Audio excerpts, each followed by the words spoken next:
Hello and welcome to Creativity Uncovered. My name is Abby Gatling and I'm on a journey to uncover how everyday people find inspiration, get inventive and open their imagination. Basically, I want to find out how people find creative solutions at home, work, play and everything in between. My goal for this podcast is by the end of it, you'll be armed with a whole suite of tried and tested ways to summon creativity the next time you need it. Now, today I'm speaking to Adam Stanecki, who is a self-confessed breath geek. He is a certified breathwork instructor and practitioner and a psychotherapist. Now, I'm super excited about this conversation because breathwork is something I know nothing about, and I'm really keen to learn how it relates to creativity and how it can help my creative practice. Welcome, Adam. Thank you, Abby. Thanks for having me. Oh, pleasure to have you. So I sort of gave it away in my intro, but I'm kind of a novice in this area. And you are a functional breathwork instructor and more specifically, certified Buteyko method instructor, advanced instructor of the oxygen advantage, and a trained breathwork practitioner. Like, whoa. Lots of words. Wow, what is that? That's a lot. What is that? What do you do? What is breathwork? Take it away. Wow. I don't know if we have enough time. Well, breath work, especially here on the sunny coast where I live, is just going gangbusters. And I mean, I'm rapt that it's doing so. It's quite amazing. And I suppose we're at the point where we're finally returning to this understanding that at the core of our existence is the breath. It's literally the only thing that keeps us tethered to this existence that we call life. Everything that we know is about breathing. Once you stop breathing, you stop living. So I would suggest to everyone that it's more important than food, water, exercise, pretty much everything. And yet we don't focus on it. So the fact that it's starting to get some attention now is awesome. And all of those labels and qualifications that you mentioned are just indications that I am absolutely geeking out on this stuff. And my goal is to go as deep as possible so I can learn as much about breathing, respiration, how it relates to health and wellness and performance, so I can help more people just unlock this thing that we think, well, I'm alive, I'm breathing, I must be doing okay. But are you breathing well? Are you breathing as well as you can? Is there something you can discover that will help you focus, that will help you reduce stress, that will help you sleep better, maybe treat asthma or breathing dysfunction, sleep apnea? And then, of course, this discussion opens up, like, how can you use breath to get into a flow state, become creative, have more creative output? Yeah. So it's big, right? It's one little thing. But it's at the core. It's at the core of everything, and that's kind of my thesis: is that breathing is at the core of everything. Yeah. Well, I mean, like you said, we all breathe. If you don't breathe, you're not alive, unalived. Yeah, we're doing it now. But functional breathing, like what is that as a concept? Like how is functional breathing different from breathing to function and live? Well, the reason I use the term function or functional is I don't want to sound judgy. I don't want to say that this is the correct way of breathing or the right way of breathing and the way that you are breathing is wrong. So it kind of contrasts the idea of dysfunctional breathing with functional breathing. So I'm basically saying, especially when we look at something like the Buteyko method, which was developed by a doctor in the Ukraine, it's about like returning to health from a place of being unhealthy or it's having illness or whatever the case may be. And the short story about Dr. Buteyko is that on his rounds, he discovered that the vast majority of people were over-breathing, were breathing too much in his estimation. Breathing too much. Wow. And there are physiological reasons why this is problematic. So he formed his own idea and what was going on there. And if you look at, here's the easiest way of conceiving of this. Think about someone who's stressed out or someone who's having an asthma attack or even a panic attack. and think about how they're breathing. Like you've probably got a picture in your head right now. Oh yeah. Fast, shallow. Yes. Yes. Labored, absolutely. maybe. Erratic. Yeah. You know, like you can imagine these things. It's up high, it's in the chest, you know, often in the shoulders more than the chest. Absolutely. So contrast that to the picture you get in your head when you think about someone who's calm. Yeah, zen, chill. Breathing deep, breaths, yeah. breathing slow. Obviously it's calm because they're calm. So this is the thing, right? It's the connection. Your breath's calm, then all of a sudden you're calm. Yeah. So that happens in a sort of a medical kind of illness context as well. Yeah. Where if you're over breathing, you're mimicking this stressful state. Yes. So it's like fight or flight. Yes. Whereas when you're breathing low, slow, deep, it's calming. Yeah. Okay. So by sort of taking control of your breathing, you are helping change some type of physiological state. Correct. There you go. That's the word, right? State change. State change. Yeah. So you're absolutely changing state. And I did this recently in a boxing gym where I had like 25 people, and probably 5 of them were really interested in how breathing could help them become better at competing in boxing, whether that's actually in the ring or just for fitness. And then 5 people who had no idea why they were there. And then the rest, the 80%, kind of partially interested. So because, again, it's this thing. It's like I breathe. Like when I'm throwing punches, I don't get too out of breath. I might get a little bit out, but isn't that normal? So I said to them, okay, if you don't believe me, just hold your breath. And hold it for as long as you can. And something is going to shift. Your state will change. It's impossible not to change. You cannot hold your breath from a maximal amount of time and not have something change. So for most of those people, what it does is it puts them into a stress response, but it's managed because it's in a safe environment. So it's not the tiger chasing you in the tundra somewhere. It's not that kind of a stress response, life or death. But it does shift you a little bit. It adjusts the way your nervous system is functioning. So there's always a shift. Now, if we can breathe in a way that makes us more stressed out or more alert or more focused, then we can do the opposite. We can breathe to calm ourselves down, to relax, to downregulate. So it's at the core of breathing is state change. Yeah. Yeah.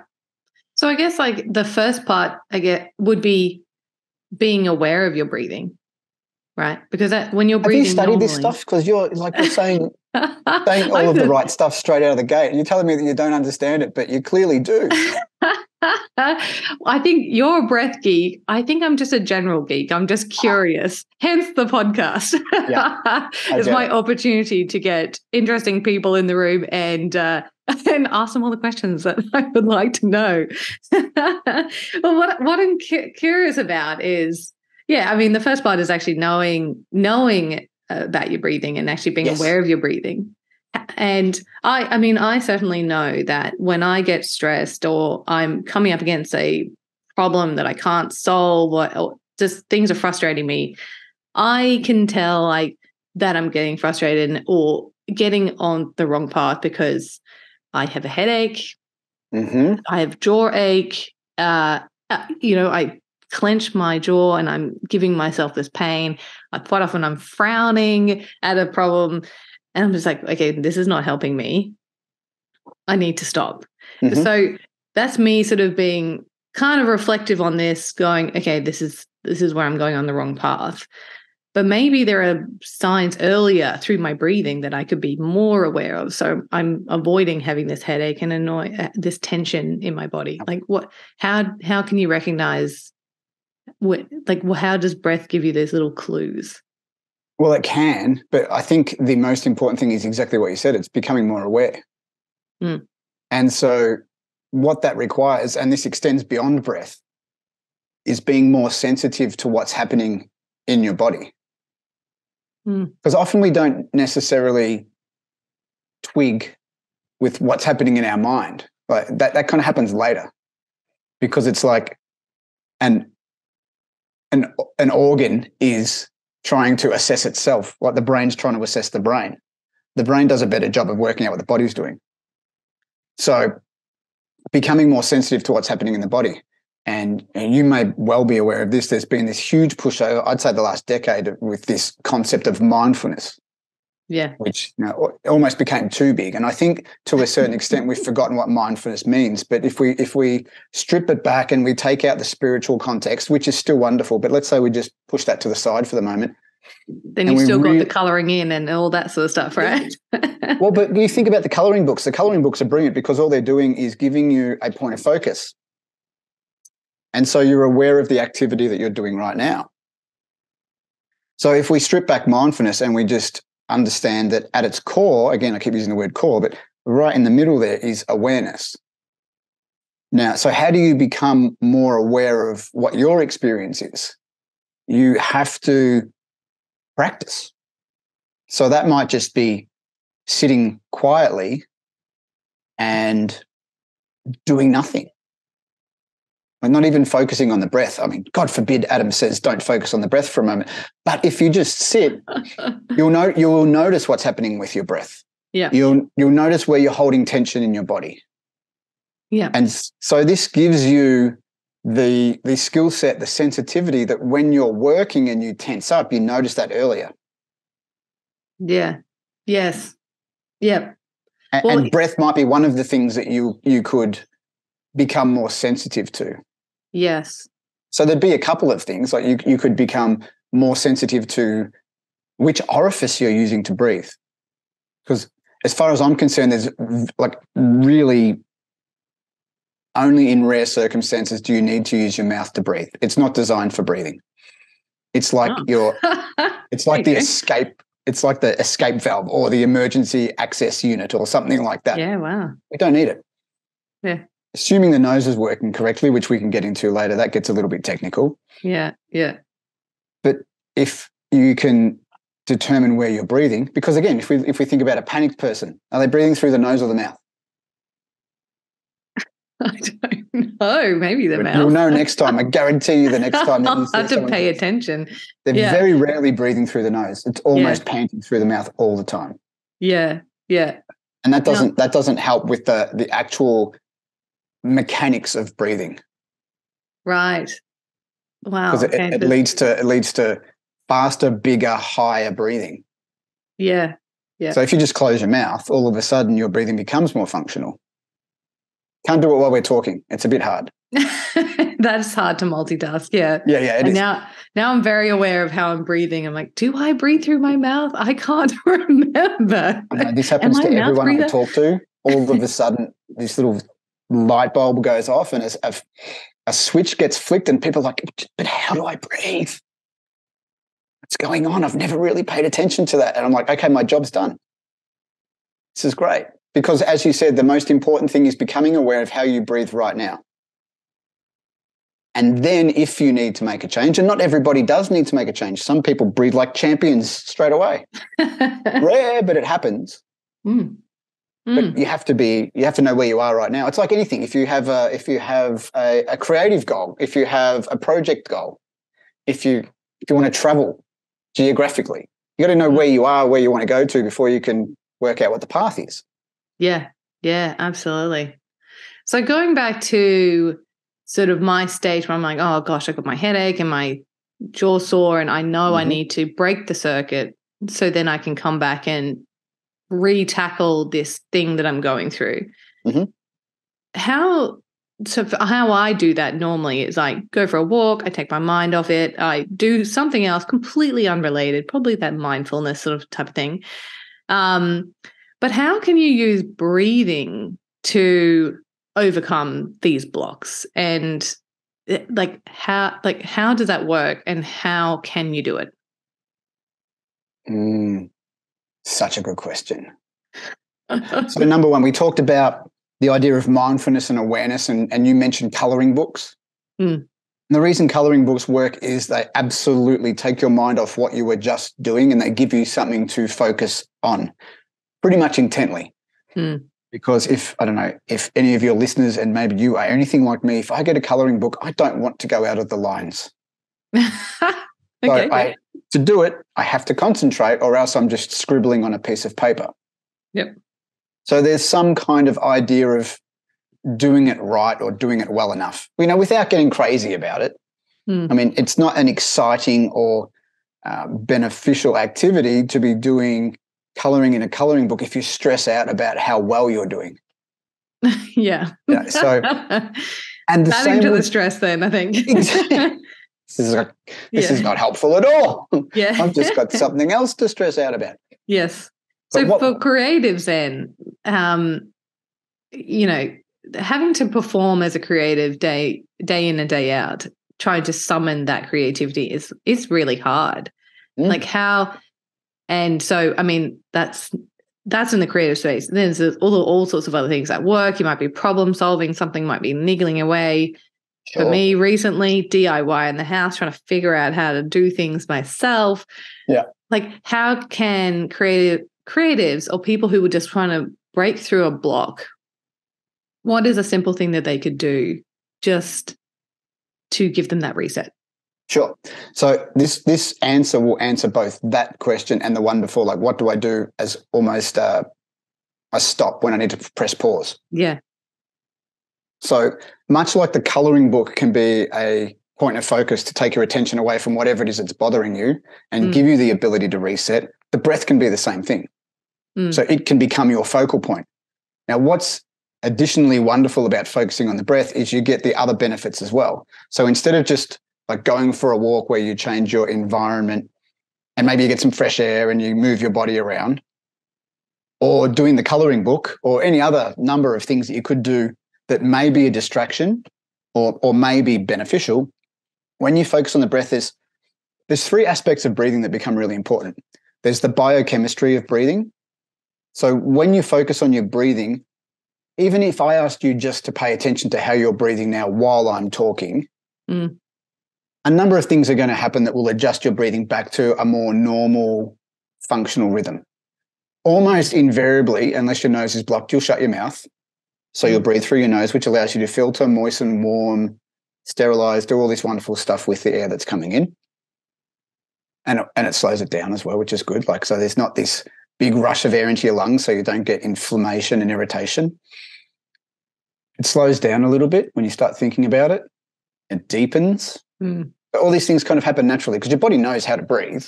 It's just that our frontal lobe gets involved and off we go into this little realm of breathing in some weird way that doesn't really help us too much. However, when you sort of go, okay, it's time just to chill out, I'm going to think about it, without me telling you how to breathe, you'll breathe better. Yeah. So that helps with your biochemistry. So basic biochemistry being your balance of oxygen and carbon dioxide. Oxygen goes in, carbon dioxide goes out. But there's a little bit more to it, and it gets involved, and I will geek out and get really excited and everyone will stop listening. So I won't get into that right now, but if anyone wants to ask, you can get in touch and I can talk about that for hours. Yeah. Then there's the biomechanics of breathing, so where you're breathing in your body. Now, if you're breathing up in your shoulders, you're going to create tension in your shoulders and your neck, which often leads to a headache, leads to tension in the jaw. So all of a sudden, without even having to think about that, if you slow and deepen your breathing, and when you breathe through your nose, your diaphragm is more likely to work more correctly, which is the major breathing muscle, which moves up and down. So that takes all of the stress out of the shoulders, or at least some of the stress out of the shoulders, and potentially less of a headache. We move back to biochemistry for a moment. If you're not getting enough oxygen to your brain because you're breathing too much, and if there's not enough carbon dioxide in the body, the blood vessels close up a little bit as well. So you don't get enough oxygen to your brain. That gives you a headache. So all of a sudden, you've done two things just by focusing on your breathing, but really you're not thinking about that stuff. You're thinking about, I just need to press pause. And the third thing is mind-body connection, or psychophysiology. So we've got this great nerve called the vagus nerve. So you might have heard of vagal tone and heart rate variability and all these wonderful things that science is starting to look at now about how we can calm our nervous system. So the vagus nerve is it's an information superhighway. And give or take 80% of the information goes from the body to the brain. So the body's communicating upwards. Now, if you breathe in a certain fashion, the biomechanics change, the biochemistry changes, your body starts to register that it's a bit more relaxed. It sends an I'm relaxed message up to the brain, and the brain goes, alrighty then, not so stressed. And that can honestly, like, I have people who don't necessarily want to get into breath practice with patterns and counting and breathe this way and do breath holds and do it for this long. And okay, sit down for 10 minutes. Don't have 10 minutes, sit down for 5 minutes. And just sit and just focus on your breathing. Don't even aim to change anything. It'll change by itself. Wow, you're really earning your geek status there by doing that answer. I haven't even started. So much more geek. It's kind of like you start focusing on your breathing and you sort of trick your body into feeling like you're calm, and then you become calm because of that. Almost. So I would argue that you're not really tricking your body. Because you're sort of forcing it. Well, encouraging it. It's not even that you're forcing it. It's just that it's a beautiful feedback loop. Use the power of your mind to decide to make a change to your state. That change is about the breath. By focusing on the breath, it naturally calms down and relaxes. Now, if you're really stressed out, you may need to do a particular exercise. But then the body responds and it sends the information up. So it's not so much a trick, because it's happening at a physiological level. It's not just a psychological level. Like something like a positive affirmation. And there's science behind how they work and how they don't work and when they work and when they don't. But that's all psychological. So if you say something that you don't believe, you can try and trick yourself, but it's not physiological. It's not actually happening. It's only conceptual. So. Well, that's cool. That's interesting. And that's why I like it. I feel like you could talk about this for ages. There's so many levels to it. And you mentioned before sort of like different types of breath work, Buteyko and other ones. Like, how different are they? And are there any particular ones that are better for people trying to inspire creativity or not? Or is it kind of like what works best for you personally? The last one, definitely. What works best for you personally? So let's go through the 3 areas that I work with, and that's not the full extent of breath work. So the Buteyko method is largely about returning to a healthy baseline. So we're taking people from dysfunctional breathing to functional breathing. So you can think about asthmatics, think about people who snore, people who have sleep apnea, COPD, a whole range of different issues that are not serving, like stuff we want to move away from, so we can get to at least healthy baseline. So that's what the Buteyko method's all about. And you can use it to take that further, but that's sort of the way I think about it. And then the man that I learned that from, his name's Patrick McKeown. If anyone wants to look at someone who's more of a breath geek than me, he's the man. He's just absolutely amazing. He created another method that kind of expands on the Buteyko method. It's called the oxygen advantage. So there's an overlap that some exercises are shared between both methods, but then he expands it out to how do we look at using the breath to improve performance. So he does performance type breathing. So there are exercises that mimic high altitude training. So you don't have to go up a big hill somewhere and live there for 6 months to benefit from the training effect of high altitude. You can actually do breathing exercises that do it. Fascinating stuff. And then there's the more, what I call therapeutic breath work, which is, the term breath work normally refers to more journeys, more sort of psychotherapeutic, like go in, do a big breath, maybe you journey to the astral plane, maybe you just get some kind of somatic release of some tension you've been holding. And there's a lot of research in and around this. So one of the methods would be holotropic breath work. There's also rebirthing breath work, shamanic breath work. There's a whole bunch of them. And as I said, especially here on the Sunshine Coast, there's a lot of people doing it. I was going to say, it's very Sunshine Coast. Yeah, it just seems to have been the hub in Australia. I don't know why that is.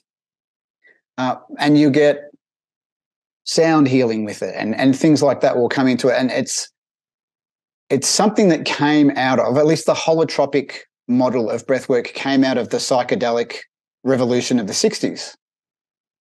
So Stanislav Grof and his wife, I think it's Christina, I always forget her name, I'm so sorry.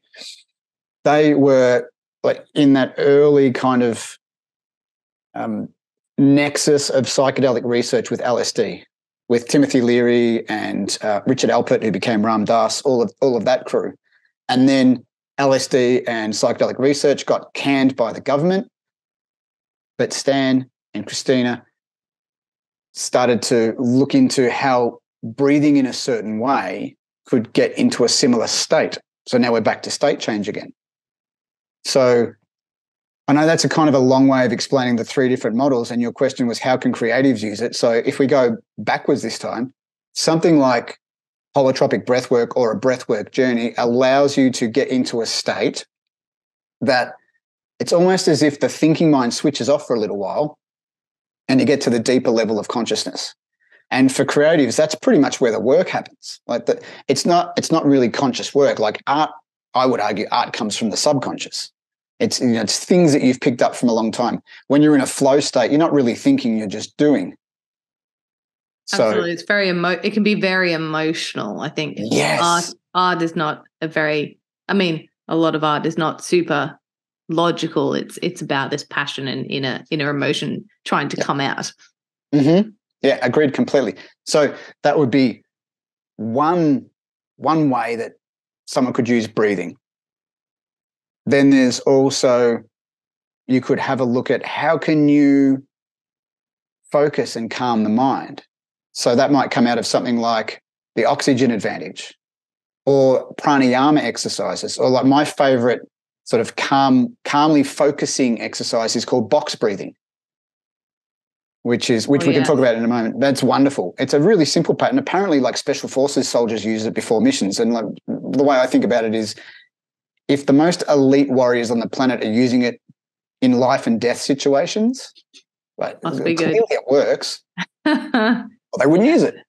Yeah, well, that's true. I mean, I have a small amount of exposure to that through yoga practice, but it certainly was good. And I've only just realized that, a lot of yoga is breathing. I just only realized that right now. Yeah. And that was great for me that, I would try and go before work, and sometimes I'd be very stressed, being like, I've got this deadline, I've got this other thing coming up, I need to design that logo by 3 p.m. or whatever, and then not be feeling myself at all and go in there and that box breathing, and I can't remember what the other style of breathing was, but where you sort of breathe in for 6 and then next time you try and go 7 and 8 and you're increasing it and then decreasing it, that straight away put me into this very calm state and allowed me to be open to enjoying my yoga class and put the other stuff out of my mind. Yeah. So, who knew?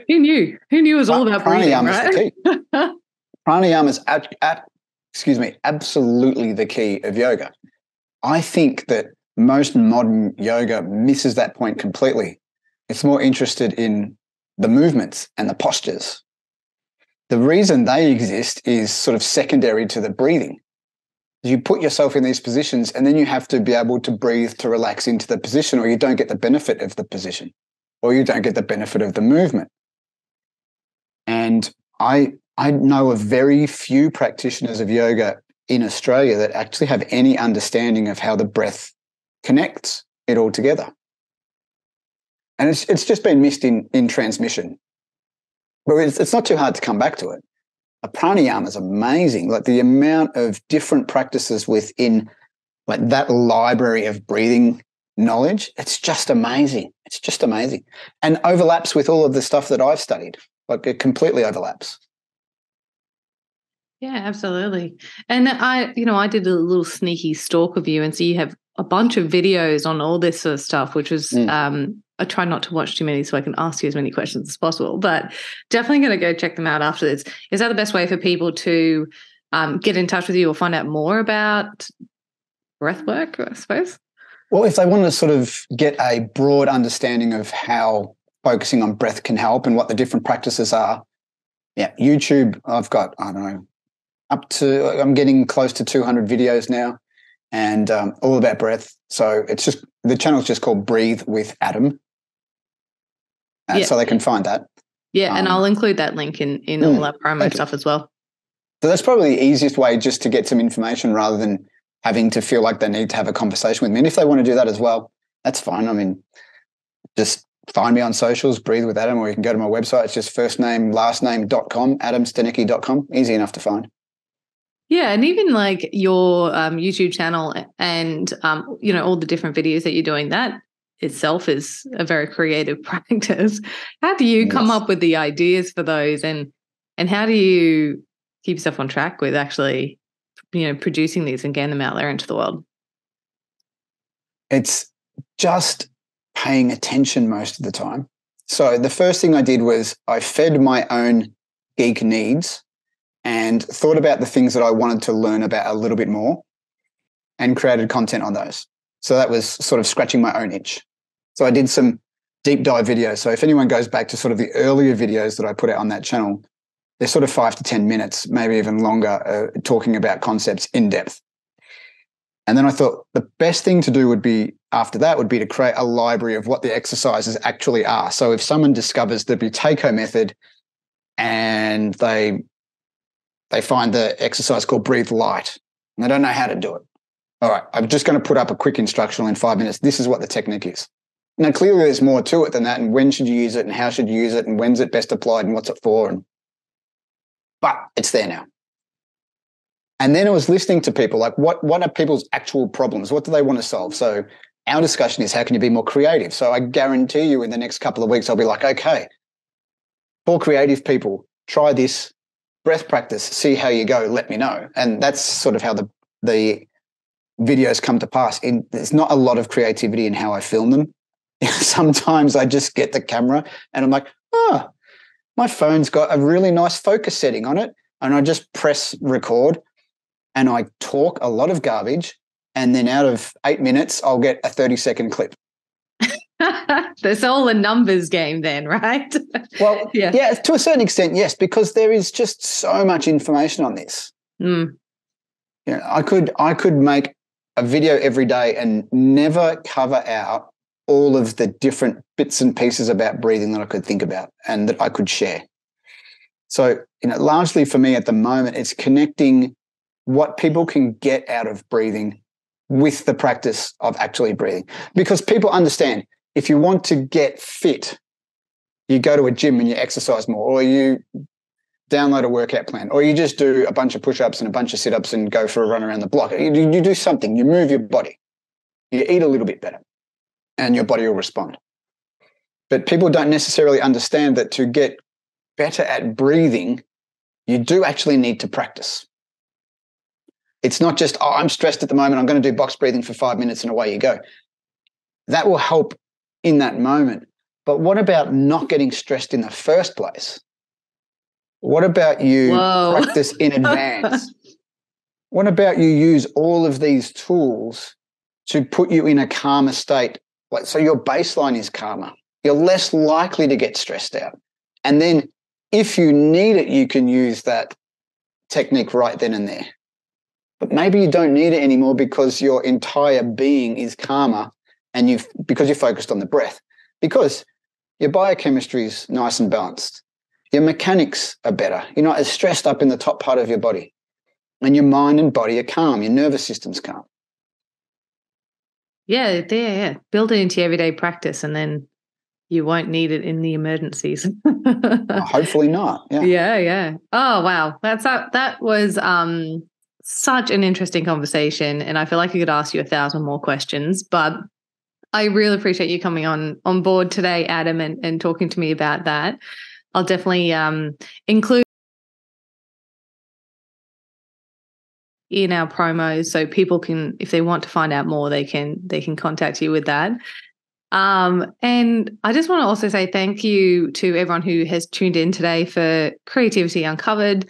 And I really hope that this episode has inspired you and it can help you summon your creativity the next time you need it. Thanks. Take care. Thank you.